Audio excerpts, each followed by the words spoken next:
देखा सिंहासन दो भाइयों के बीच 14 साल फुटबॉल की तरह घूमता रहा। क्योंकि एक परंपरा है जो अपने भाइयों का सर काट देती है, पिता को जेल भेज देती है एक टुच्चे से राज्य के लिए, और एक परंपरा हमारे राघव की है जिसमें एक भाई कहता है कि पिता ने कह दिया तो ये चला जंगल, और दूसरा भाई कहता है कि नहीं, ये भैया का शासन है, इस पर मैं बैठ नहीं सकता, इस पर भैया की चरण पादुकाएं रखी जाए।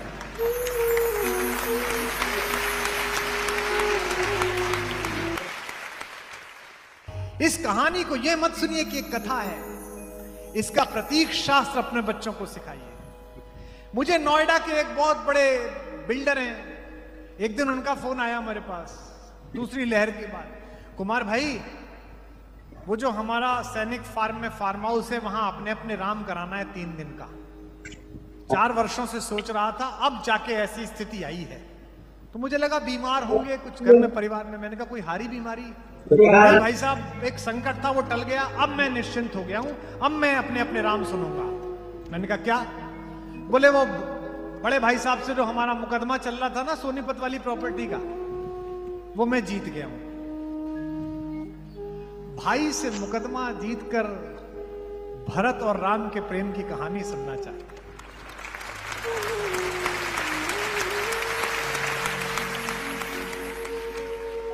क्या फर्जी दौर है, फेसबुक पे 5000 दोस्त हैं और सगे भाई से बोलचाल बंद है।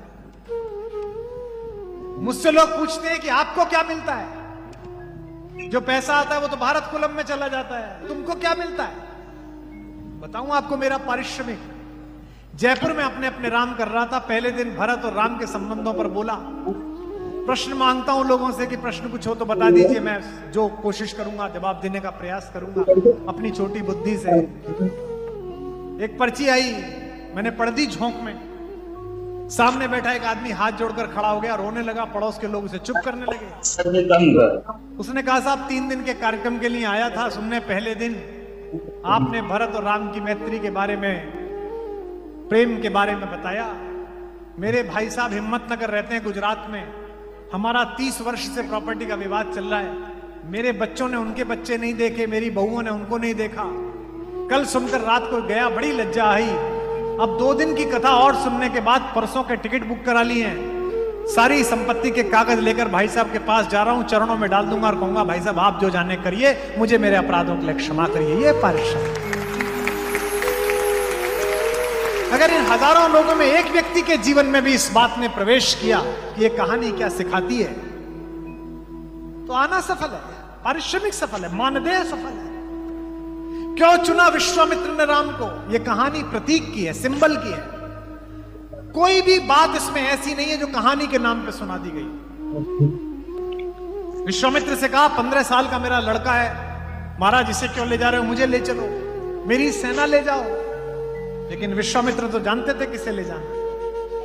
विश्वामित्र ने कहा हे दशरथ, हे रघुवंश के राजा, मैं तुम्हारे इसी बेटे को मांगने के लिए इसलिए आया हूं कि 4 चीजों में से एक भी चीज किसी की जिंदगी में आ जाए तो उसका दिमाग खराब कर देती है, पागल कर देती है।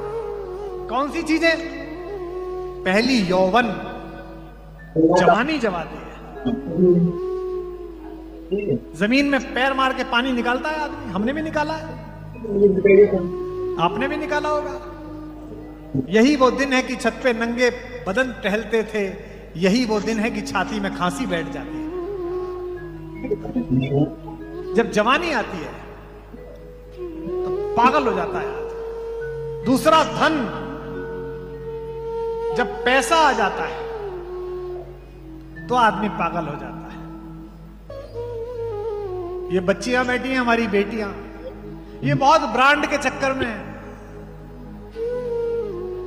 लंदन जाओ तो पूरी सेल्फ रेजिडेंस ही भरी हुई है, यहां प्राडा है, यहां गुची है। लेकिन जो दुनिया का सबसे बड़ा ब्रांड बना उसने कुछ नहीं पहन रखा था, एक वलकल पहन रखा था, चप्पल तक नहीं थी, वहीं की लकड़ी तोड़कर बनाया हुआ एक धनुष था, जंगल की लकड़ी से बनाए हुए बाण थे, और जिससे लड़ा उसके पास सब कुछ था। तो दूसरी चीज होती है धन, और तीसरी चीज होती है संपत्ति। वही खानदानी रईस। इसका लोभ नहीं छूटता। हमारे एक मित्र हैं, मुझे एक साधु से मिलाने ले गए। बड़ा सम्मान है साधुओं का, जीवन दे देते हैं लोग बाग, सन्यास ले लेते हैं। मेरी तो हिम्मत अभी तक नहीं हो रही। मन बीच में उमगता है कि छोड़ के चलूं, तो कुछ ना कुछ सामने दिख जाता है, पुत्री की शादी, भारत कुलम। फिर अचानक रात को जागता हूं कि पता नहीं किस दिन सुबह उठ के कपड़े छोड़ के दूसरे पहन लूं। लेकिन बड़े लोग हैं जो छोड़ देते हैं। तो मैं गया साधु से मिलने, वो बहुत बड़े उद्योगपति थे, अचानक साधु हो गए। 42 मिनट बैठा मैं उनके पास, बताते रहे, कुमार साहब कौन सी गाड़ी यूज करते हैं। मैंने कहा महाराज गाड़ी का क्या है, किसी में भी आ जाए। फिर भी महाराज मर्सिडीज में आया था, मेरे पास भी एस क्लास थी। कुमार साहब जब मैंने संन्यास लिया, 427 करोड़ का टर्नओवर था उस साल मेरा। कुमार साहब मेरा मैनहट्टन में भी एक फ्लैट था, मेरा वहां सेंट्रल लंदन में भी एक मकान था। बाहर निकला तो वो सज्जन जो लेके गए थे बोले कितने त्यागी हैं हमारे महाराज जी, सब कुछ छोड़ दिया। मैंने कहा कहां छोड़ दिया? 19 बार जिक्र कराया कि जो छोड़ के आया, तो पढ़ा कहां से? अभी तो पढ़ा ही हुआ है।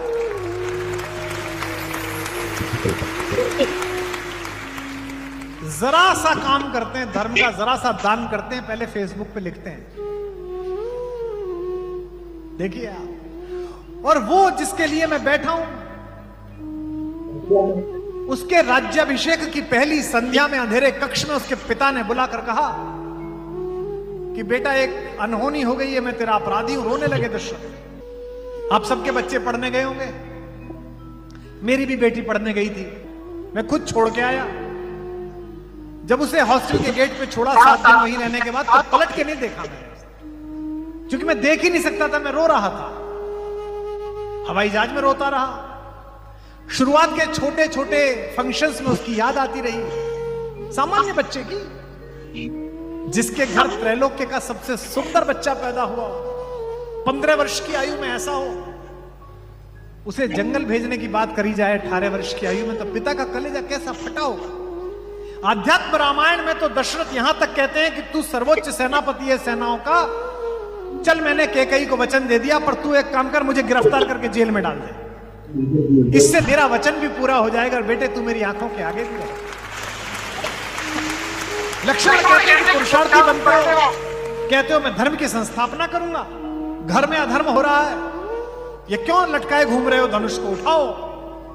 क्या अद्भुत बात कही है मेरे राघव ने, मेरे राम ने। मैं सोचकर रोता हूं इसे। कहते हैं सौमित्र, लक्ष्मण किस पर धनुष उठाऊं? रघुवंशियों की परंपरा की प्राण जाए वचन न जाए, उसका पालन करने वाले अपने इस पिता पर। और अगली बात राम का चरित्र बताती है, या पाप भी जिसके अस्तित्व की सीमा से बाहर खड़े होकर हाथ जोड़कर पड़ा रहता है, उस अपने नीतिज्ञ छोटे भाई भारत पर मने के लिए देखा माँ आदमी तू किसी एक पे कह के कानमा हक के आगे उसको नहीं कि पाछे उसको। तो तू सुनो कहले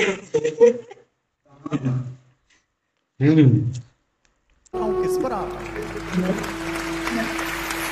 दुनिया में किसी इतिहास में आपने नहीं देखा होगा कि एक सिंहासन 2 भाइयों के बीच 14 साल फुटबॉल की तरह घूमता रहा। क्योंकि एक परंपरा है जो अपने भाइयों का सर काट देती है, पिता को जेल भेज देती है एक टुच्चे से राज्य के लिए। और एक परंपरा हमारे राघव की है, जिसमें एक भाई कहता है कि पिता ने कह दिया तो ये चला जंगल, और दूसरा भाई कहता है कि नहीं, ये भैया का शासन है, इस पर मैं बैठ नहीं सकता, इस पर भैया की चरण पादुकाएं रखी जाए।